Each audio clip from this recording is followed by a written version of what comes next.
Welcome to another episode of Two Plane Sports. Today we're going to talk about, and only going to be talking about, the South Carolina game. We're not going to talk about last weekend. Not just because we're late, but because we were just extremely sad and we don't want to relive those emotions. So, forgetting last weekend, going to our first road game of the season, which is crazy. Our seventh game of the season is going to be the first time we're actually going to be road tested.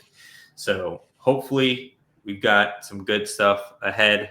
Before we get into everything, make sure to like, comment, subscribe. You guys know the drill. Make sure to share the video.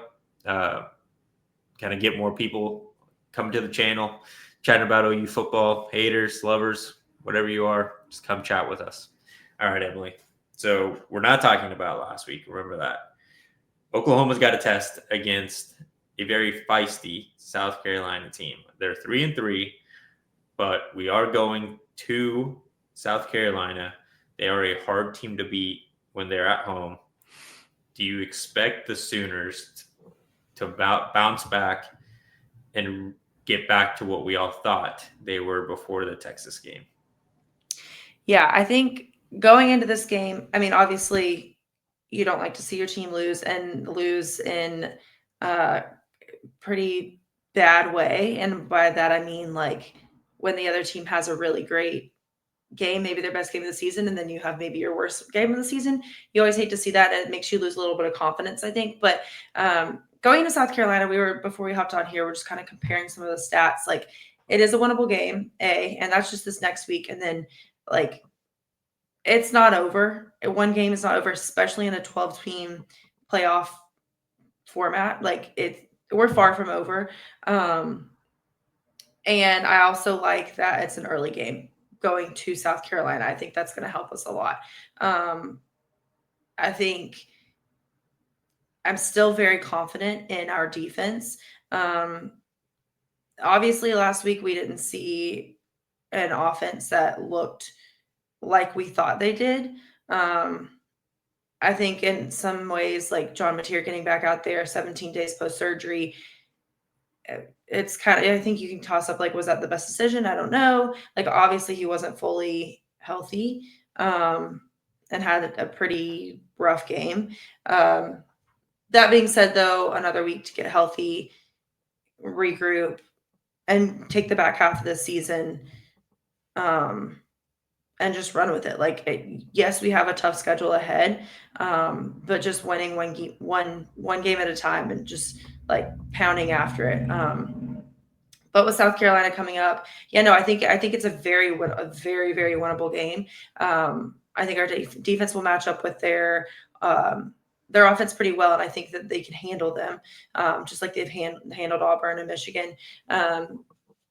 I think we were looking at stats, like I think Lenore Sellers has had, you said, 19 sacks this season. And our defense is easily going to be one of the best defenses that they've seen all season. So I think offensively we can handle them. It's just a matter of what our offense can regroup and get back to at this point. Yeah, defensively, like you said, there's really no cause for concern there. They made mistakes last week, but it was uncharacteristic of them. It wasn't things that we've seen week in and week out. They were just missing tackles. As we said on the Twitter page, we just played our D- game of the season. We had to go out there and at least play our B+ game defensively. I think this team can win. Ideally, they're playing their A game like they have most of the year. The biggest thing is going to be containing Lenore Sellers. Yes, he's taken a lot of sacks, but he's also one of the hardest quarterbacks to get on the ground. He is just shifty, whether he's able to escape the pocket and just outrun our front seven, or he just breaks a tackle, because he's not a small dude. He's like 220 something pounds. I think he's big. He's going to make a lot of problems for this team. One thing that it's really going to be a challenge for the defense in general is if he can escape the pocket, you have to be concerned about those guys down the field, mainly Nick Harper. That seems to be his safety blanket. Whether they complete the pass or make the big player isn't may not always be the case, but he's going to give him a chance. And this defense, when they were tested vertically, which was really against Auburn, got put in tough spots because we played a lot of man to man. Cortland is our biggest corner, so he's probably going to be the one that's having to handle Nick Harbor a lot. And I hope for his sake that Brent Venables gives him some safety help, because if you expect a true freshman corner, no matter how promising he looks right now, he's going to get roasted. Nick Harbor is a big man that can run extremely fast. For those that have been around for a while, especially with the recruiting coverage that we used to do, Nick Harbor was a freak athlete coming out of high school. That has not changed. If anything, he's gotten even freakier as he's gotten to train with collegiate level athletic training staff. He's big. You're not going to be able to cover him one-on-one. You have to give that whoever is assigned to him, he's going to need safety help. Running game wise, statistically, they're not really that impressive. Really no better or worse than Oklahoma, probably pretty on par. But they can make some big plays on the ground. They do not shy away from at least trying. So got to focus on that. I think run game wise, we're fine. We have one of the best, if not the best, defensive line in the country. I think Miami's really the only one that has an argument with Oklahoma's defensive line to be the best in the country right now. So we should be good there. It's really just when Lenore Sellers gets out of the pocket, can we force him to make a mistake, throw the ball away, throw a pick, create fumbles? Like, that's going to be the biggest thing. And this Oklahoma team has not been very good at creating turnovers. As good as they have been defensively, they need to find a way to create turnovers, whether it's one fumble or a pick. Like, you just need one, especially with the offense that we have that we'll talk about here in a little bit.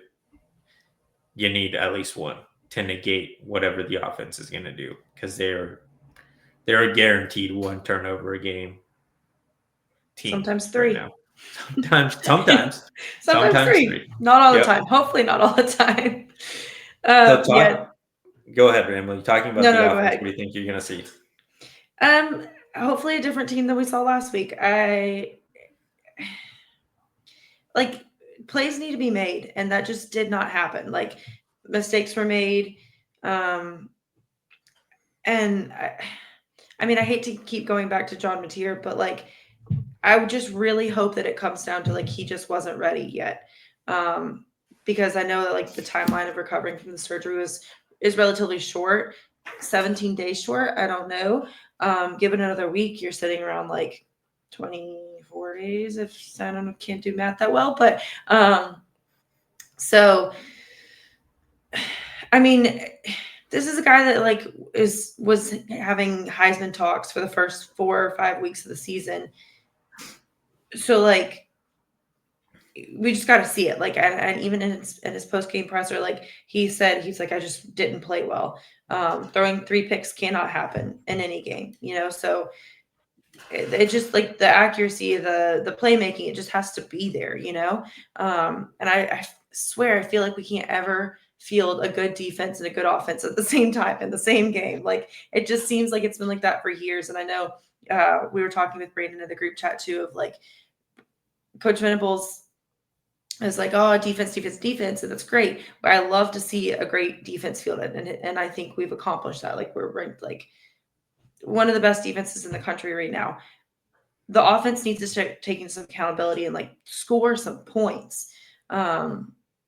So, and I think that comes down to a coaching thing. And I know we were talking about that a little bit too, but in the back half of the season, we're going to need to see a much more elite and athletic looking offense if this team's going to, if we're going to make the playoff. Like, we have to win the games to make the playoff, but once we get into the playoff, like, the points have to be scored. Like, you can't just fully rely on the defense. Like, and I think that's something that Coach Venables stresses a lot, that like, the offense has to pull its weight too.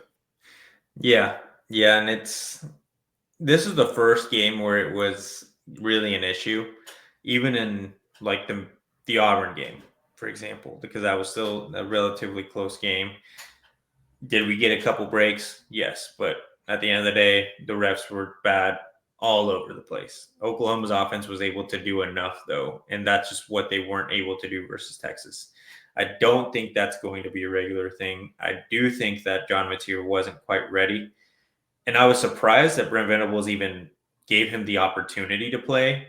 I loved trying to, the gamesmanship, trying to get people guessing all week. That was kind of the college football story of the week last week. Is John Mateer going to play until that douchebag Pete Thamel broke it on Monday? He could have just waited till Thursday or something. That's besides the point. I really, given what we heard after the game, Brent Venables basically confirmed what he said on Tuesday. John Mateer was throwing all week, but he had never done any, one-on-one or best on best practice, which is kind of surprising that you would let your starting quarterback go into. It might not be the biggest game you're going to have all year, but it's a rivalry game. Like, one, as a head coach, you haven't historically done very well in this game. So you want to put your best foot forward and try to keep that momentum that you had through the first five. So why not just have them sit or run the one time you can have an excuse to run a 2 quarterback system? That's the game. Make Hawkins like the main guy, and occasionally have John Mateer come in, and maybe you put them both in the backfield. Keep them guessing. John's the one under center, and Mike is the one on the side. Do something. You have to throw that kind of weird stuff out there, because anyone that's ever watched this game knows that shit that shouldn't happen always happens. And that's what happened in that Texas game, and that's what we should have tried to capitalize. We tried that the Dylan Gabriel year, I believe it was, or maybe it was Davis Bevel miserable year, where we tried a couple like special teams, like weird trick kick return stuff and punt trick plays. Like we've tried that. We did not do that this past game. With South Carolina going to that game, I think that now that John Mateer is going to have that good on good practice throughout the week, it should help him, because you would assume that during the week you have like scout team running kind of what they're seeing on film, so that John can translate what he's been watching in the film room to the practice field, trying to get some tendencies that he expects to see on the field on Saturday. Practice through scenarios. Like sounds like he didn't do any of that preparing for Texas. So preparing for South Carolina, I would hope he's ready. He can go back to what he was doing pre-Texas, pre-surgery, because we need him to. Like that game more than ever showed how important John Mateer is to this football team. And I didn't want to believe it, because I still have, and I think most of the time it's true, like you're bigger than one player, no matter if it's a quarterback, but this offense is not bigger than one player. This offensive line is garbage right now. They're better than last year, but again, I've said it before and I'll say it again. That's not really hard to do, being better than last year's offensive line, which that can be a conversation for another day. The only running back worth a shit right now is our true freshman, Torrey Blaylock, who is doing everything he can. But our big money NIL guys, just a dumpster fire. We just lit money up and threw it in a dumpster, basically, because I don't know what happened. He got promised something he's not getting. DeMarco sucks. I don't know what narrative people want to go with, but he is not living up to what he is supposed to be. And then Javonte Barnes, I guess, is hurt. Taylor Tatum has been hurt. Xavier Robinson isn't what he was towards the end of last year, but he's doing his best. And honestly, him and Torrey Blaylock are doing the best they can with what they got, which isn't amazing. Our tight end sucks still. Jaron Kanik is awesome in the pass game, but they just get manhandled when they try to run block. It's depressing watching this running game. So they got to figure something out, because they can't keep this up. Yeah, depressing is a good way to put it. And that's, I think, the best way I would put the way that the offense played in this last game. I think I've always said that OU Texas is a game that like the best team doesn't always win. It's just one of those games. It's a rivalry. It's college football.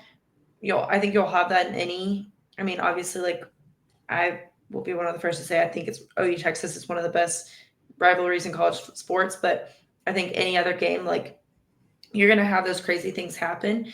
And do I think that even after that Texas is a better football team than Oklahoma? No. I think they brought their A game. They played a great game.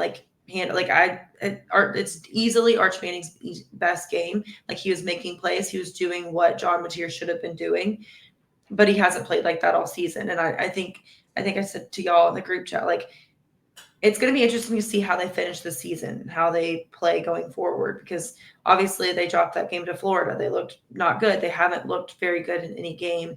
And then they come out here and just absolutely whoop us. But I think part of it too is like our own doing, like throwing three picks that just can't happen. Like a good football team does not do that. A good quarterback does not do that. So yeah, I think going forward, like they've just got to just be better. Like you can't drop games like that. And I think it almost makes it more interesting going forward. Like see what we got, see what happens. Yeah. And we said we were going to talk about it. We obviously did. We couldn't help ourselves. But what you said at the end there is very true. At the end of the day, you can't lose games like that. But the world we live in today, you can lose a game. You can even lose 2 games. And with the strength of schedule really take into account this year, if a couple teams do us a solid, you could be in a position that if you are in a 3-loss scenario, you have a chance to be in that conversation at the end of the year, which at this point, that's all we're hoping for. I think 10-2 really gets you in, but let's see what happens. South Carolina should be a good game. I think Oklahoma can win. I think we're 5.5-point favorites as we speak. I don't remember what we opened at, but I don't think it's moved very much since. No, probably not. Yeah, and I think you had made a point about this as well. Like,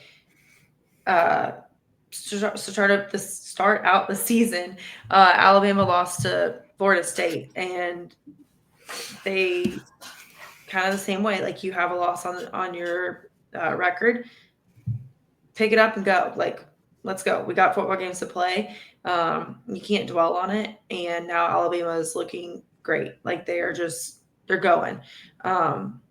So I think if we play good football going forward, we'll be in that same exact position. I think they're like being ranked in, I think we were number 6 going into this game. Like, were we a little overranked? Maybe. But now a lot of people want to say, well, Oklahoma's not, they're so overranked. Da, da, da, da. Like, prove them wrong. That's just what's got to happen. So, I mean, I'm sure people were saying that about Alabama a couple weeks ago too, and now everyone's loving them again. So, Kalen DeBoer can keep his job for right now. Yeah, that lady that was trying to win the lottery said if she won that $800 million, she would take every penny and go buy out Kalen DeBoer's contract. Now she probably would say she would double it. She'd be like, hey, how much more do you want, Kalen? We're ready. Exactly. Let's pay you more. So I mean, that's true. After losing a game in those fashions is when the following week feels longer because you don't know what this football team's going to look like. And if they turn shit around like Alabama did, like we hope Oklahoma does, in 2 weeks, people are going to be saying that was a fluke game. Oklahoma was not prepared. They're going to put the context behind it. Oklahoma had a quarterback that was playing off an injury and came back extremely early, kind of gutted it out to try to help his team. Was it the right or wrong decision is what the conversation will be, assuming that happens, but you just got to get past a week, and you could be Alabama being talked about after the first week. They were dead. Kalen DeBoer was getting fired. Alabama wasn't the dynasty Nick Saban created, and now it's Alabama, just Alabama. They're going to figure it out. That's the conversation around that team now. Yep. Moral of the story, be Alabama. don't be Penn State. Don't drop Don't 2 be games Penn- in a row and fire your head Don't be coach Penn and have State. a not great season. Yeah, don't So be them. Well, let's move we on will to our see. last topic here, our picks. Uh, we've got some interesting ones.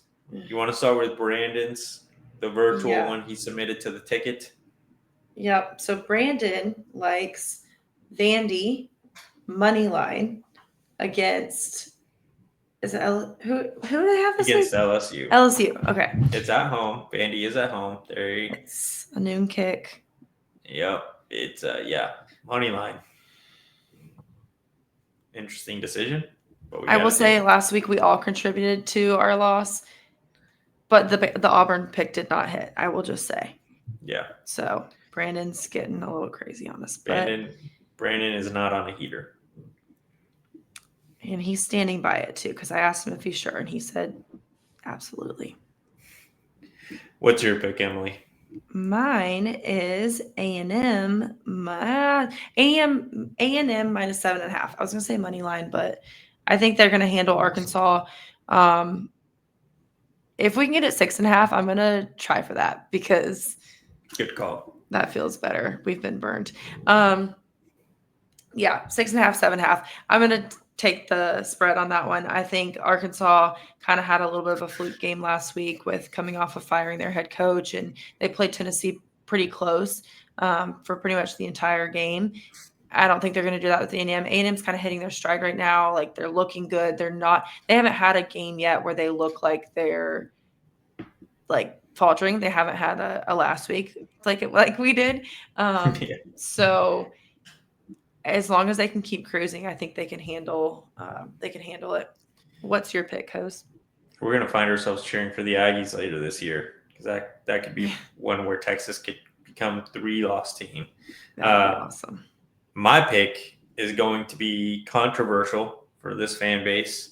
We're going to be fighting on USC to beat Notre Dame. That would put Notre Dame to be a 3-loss team early in the season and they'll probably run the rest of their slate, finish 9-3. The reason I'm picking that is because worst case scenario, we are a 9-3 football team at the end of the year, and this college football playoff committee is going to have to pick between a 9-3 SEC team that played the second hardest schedule in the country versus a 9-3 Notre Dame team. And it'd be interesting to see. I think it's obviously biased. People are going to say, anyone watching this is going to say, yeah, obviously you're going to think it's Oklahoma, but the second hardest schedule in the country going 9-3 versus cupcake at Notre Dame, where they played a couple good teams, but then the rest wasn't very competitive.